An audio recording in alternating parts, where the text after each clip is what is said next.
अच्छा बोलेंगे तो शुरू करेंगे। ये इधर देखिए, हाँ, इधर एक सेकंड ना। जी बताइए। मेरा नाम विनीता पाल है। मैं आज मोदी जी से बात किया है।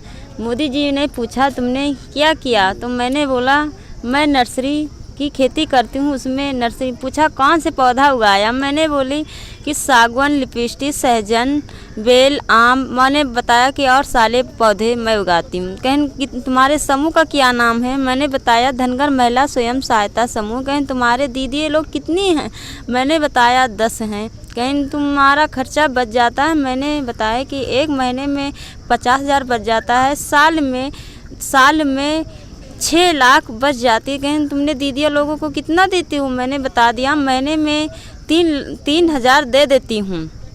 और मैंने मोदी जी को धन्यवाद बोला।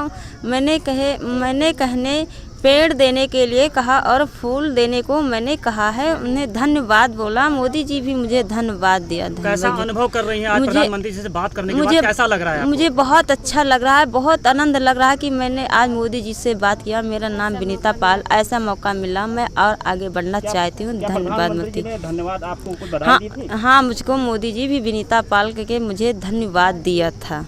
तो आपने उन्हें भेंट दिया, आज आपने क्या भेंट देने के लिए क्या कहा आपने? मैंने यही फूल और पौधे देने को कहा। जब मोदी जी मुझे बुलाएंगे तब मैं भी उनको फूल और पौधे दे दूंगी। विनीता पाल, धन्यवाद। आज आपने प्रधानमंत्री जी से बात किया, क्या संवाद किया आप लोगों ने? हमने प्रधानमंत्री से नमस्कार किया और बताया कि मैं नीता पाल बोल रही हूँ और मैंने समूह में जुड़ा है। और प्रधानमंत्री ने कहा क्या आप क्या करती है, तो हमने कहा समूह का संगठन बनाया, 10 बहनें मिलकर हमने मैंने पौधे लगाया। और प्रधानमंत्री ने बताया कि और आप क्या करती हैं, तो हम लोग कहें कि फूल का कौन सा पौधा है, सागवान है, लिपस्टिक है, आम है, बेल है, अमरूद का पेड़ है और साथ साथ भी फूल के पौधे लगाए हैं।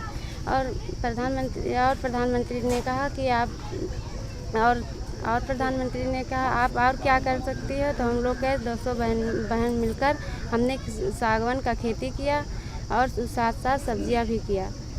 और मैंने धन्यवाद दिया और मैंने प्रधानमंत्री को फिर फूल और पौधे देने के लिए कहा और कहा कि बुलाएंगे तो प्रधानमंत्री के वहाँ जाएंगे हम। ने इनको मदद किया, किस तरीके से इन्होंने काम किया? देखिए, जैसे आप अवगत हैं कि भारत सरकार द्वारा ग्राम विकास विभाग के अंतर्गत स्वयं सहायता समूह जो महिलाओं के हैं उनको विकसित करने की योजना चलती है, जो भारत सरकार में NRLM के नाम से जानी जाती है और स्टेट में उसको स्टेट रूरल लाइवलीहुड मिशन, आजीविका मिशन के नाम से जाना जाता है। उसमें हर गांव में 10 महिलाओं के समूह बनाए जाते हैं और उन महिलाओं को जिस भी चीज़ में इंटरेस्ट होता है, किसी महिलाओं को होता है कि उनको सिलाई कढ़ाई में इंटरेस्ट है, किसी को होता है कि उनको बागवानी में इंटरेस्ट है, किसी को कोई और विषय में जब इंटरेस्ट होता है या फिर वो जो भी काम करना चाहते हैं वो समूह के माध्यम से वो कर सकती हैं। महिलाओं के समूह बनाए जाते हैं, फिर उनको ट्रेनिंग कराई जाती है और उनको फिर कहा जाता है कि अपना आप क्रेडिट एंड थ्रिफ्ट सोसाइटी बनाइए, जिसमें वो कुछ पैसा अपने घर से लेके आती हैं, 10 रुपये 20 रुपये जितना भी वो तय करें उसको वो जमा करती हैं, उसको बैंक खाते में जमा कराया जाता है और जिस महिला को ज़रूरत होती है उसको लोन दिया जाता है। जब ये समूह विकसित हो जाते हैं तो उनको फिर आगे चलाने के लिए उनको थोड़ी सहायता विभाग द्वारा दी जाती है, 20,000 रुपये की सहायता दी जाती है और बैंक से लोन करवाया जाता है। ये भी एक ऐसा ही धनगर स्वयं सहायता समूह है जो हल्दर विकासखंड में जनपद गोंडा में स्थापित है और ये 2019 में इन्होंने अपना एक समूह बनाया था। इनको हल्दर विकासखंड से ट्रेनिंग कराई गई थी और फिर शुरुआत में इन्होंने जो अपना काम शुरू किया था, इनको सिलाई का काम इन्होंने शुरू किया था, जिसमें बच्चों की ड्रेस भी सिलती थी। और इस बार कोविड लॉकडाउन के अंतर्गत दौरान इन्होंने 600 से तकरीबन मास्क भी बना के दिए, जो इन्होंने इटियात हल्दर विकासखंड में बांटे। परंतु इसमें क्योंकि इतना काम इनको गांव लेवल पे नहीं मिल पाता है, तो इसलिए इन्होंने और भी अपना काम करने की सोची। तो इनके परिवार में जो लोग थे और विभाग द्वारा भी जो फॉरेस्ट के माध्यम से, क्योंकि पिछले साल भी वृहद वृक्षारोपण हुआ था, इस साल भी तकरीबन 50 लाख के लगभग पौधे जो हैं पेड़ लगाए जाने हैं इस वर्ष भी पूरे जनपद में। तो बहुत सारे ऐसे समूह हैं जो अपनी नर्सरी डाल रहे हैं। तो इस पिछले साल भी इन्होंने नर्सरी के माध्यम से अपने जो पौधे थे वो बेचे थे और इस साल भी 1.5 लाख धनगर स्वयं सहायता समूह की जो महिलाएं हैं उन्होंने अपना पैदा किया है। आज इन महिलाओं से सर प्रधानमंत्री ने बात की है, क्या संदेश उन्होंने दिया और इन महिलाओं ने उनके सामने क्या बातें रखी, अपनी शॉर्ट में बताएं। माननीय प्रधानमंत्री जी द्वारा आज, क्योंकि ये स्वयं सहायता जो समूह है आत्मनिर्भरता की तरफ है और इनके अपने स्रोतों से ये जो अपने काम से जो आय कर लेती हैं उसके बारे में माननीय प्रधानमंत्री जी द्वारा जाना गया और ये जाना गया कि कैसे आपने इस समूह स्थापित किया, कैसे आपको इसके बारे में जानकारी हुई।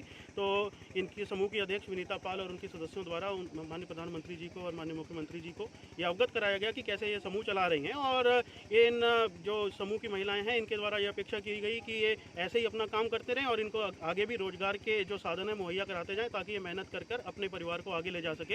इनके द्वारा ये भी इच्छा व्यक्त करी गई कि ये माननीय प्रधानमंत्री जी को और माननीय मुख्यमंत्री जी को एक पौधा और फूल भी भेंट देना चाहते हैं। तो माननीय प्रधानमंत्री जी द्वारा उस पर हर्ष व्यक्त करते हुए धन्यवाद ज्ञापित किया गया। कमालपुर की ये साल में बहुत लॉकडाउन चल रहा है, तो लॉकडाउन के पीरियड में बहुत सारे रोजगार बंद हो गए थे, तो आत्मनिर्भरता की तरफ ले जाने के लिए गांव में ही काम दिलाने के लिए जो पहल प्रदेश सरकार और भारत सरकार द्वारा की जा रही है उसी के अंतर्गत, क्योंकि ये महिलाएं अपने हुनर के जरिए अपने आप को आत्मनिर्भर कर रही हैं, अपने परिवार के लोगों को आगे बढ़ा रही हैं, अपने बच्चों को अच्छे स्कूलों में पढ़ाने की चेष्टा कर रही हैं। तो इसी पहल को देखते हुए इनको आज माननीय प्रधानमंत्री जी के समक्ष इनको एक मौका मिला है कि अपनी बातें रख सकें और इनसे प्रेरित होकर और भी हमारे जो समूह हैं वो प्रेरित होकर आगे। कमालपुर गाँव हल्दरमऊ ब्लॉक जनपद गोंडा में माननीय प्रधानमंत्री जी द्वारा जो उत्तर प्रदेश में आत्मनिर्भर योजना के अंतर्गत 1,25,00,000 लोगों को रोज़गार देने की योजना बनाई गई है, उसी के अंतर्गत माननीय प्रधानमंत्री जी द्वारा आज इसका शुभारंभ किया जा रहा है। और आज इस गांव के जो स्वयं सहायता समूह है धनगर स्वयं सहायता समूह, उसके महिलाओं के द्वारा क्योंकि अच्छा काम किया गया था तो उनसे आज माननीय प्रधानमंत्री जी द्वारा वार्ता की गई है। उनसे जाना गया है कि उनका स्वयं सहायता समूह किस तरीके से काम करता था और आगे वो कैसे बढ़ा है और कैसे उनसे प्रेरित होकर दूसरे समूह भी प्रेरणा ले सकते। इन महिलाओं ने प्रधानमंत्री जी से क्या कहा? इन महिलाओं के द्वारा अपने समूह के बारे में उनकी अध्यक्ष विनीता पाल द्वारा बताया गया है कि कैसे उनको समूह बनाने की प्रेरणा मिली, कैसे वो शुरुआत में उन्होंने सिलाई का काम किया था, उसके बाद उन्होंने वृक्षारोपण का काम शुरू किया और आज वो 1.5 लाख पौध उन्होंने तैयार करी है अपनी नर्सरी में, जिसको वो प्राइवेट सेक्टर में भी और ब्लॉकों के माध्यम से भी आगे उसका बेचते हैं और उसकी अच्छी खासी उनको आय मिल रही है, जिससे उनकी न केवल इकोनॉमिक जो स्टेटस है वही इंप्रूव हुआ है बल्कि उनकी सामाजिक स्थिति भी बदली है और उनके बच्चों को अच्छे स्कूलों में पढ़ने का मौका मिला है और उनके परिवारों को खुशहाल ज़िंदगी जीने का मौका मिला है। ये एक समूह ऐसा है जो बाकी हमारे समूहों को भी प्रेरित कर सकता है और उनको आगे बढ़ने का मौका दे सकता है, क्योंकि अब इस कोविड लॉकडाउन के दौरान जितनी रोज़गार जिनका बंद हो गया था उनको आत्मनिर्भर होने के लिए गांव में रोज़गार देने के लिए बहुत अच्छा विकल्प है, क्योंकि इसमें कन्वर्जेंस का भी बहुत सारा काम हुआ है। इसमें फॉरेस्ट विभाग जुड़ा हुआ है, नरेगा योजना से हमने जोड़ा है, NRLM की योजना है स्वयं सहायता समूह बनाने की, उसको हमने इसके साथ जोड़ा है और बहुत सारे अलग भी, जिसमें हमने कृषि विभाग से फार्म मशीनरी बैंक इनको दिलवाया, जिसको ये चलवा के ड्राइवर के माध्यम से चलवा के अपनी और भी आजीविका हासिल करते हैं। सर जी द्वारा इनसे वार्ता के दौरान पूछा गया कि कैसे आपको समूह बनाने की प्रेरणा मिली, कैसे आपने समूह बनाया और उसको कैसे चलाते हैं, किस किस तरीके के आपके पास पौध हैं, कितनी महिलाएं आपके समूह में हैं और आपको कितनी आमदनी होती है और कैसे आप लोगों को प्रेरित कर रही हैं, उनके द्वारा ये भी बताया गया। इन महिलाओं द्वारा इनकी अध्यक्ष द्वारा ये भी माननीय प्रधानमंत्री जी और माननीय मुख्यमंत्री जी से आग्रह किया गया कि वो अपनी तरफ से एक पेड़ और एक फूल भी उनको भेंट करना चाहती हैं, तो माननीय प्रधानमंत्री जी द्वारा उस पर हर्ष व्यक्त किया गया और धन्यवाद।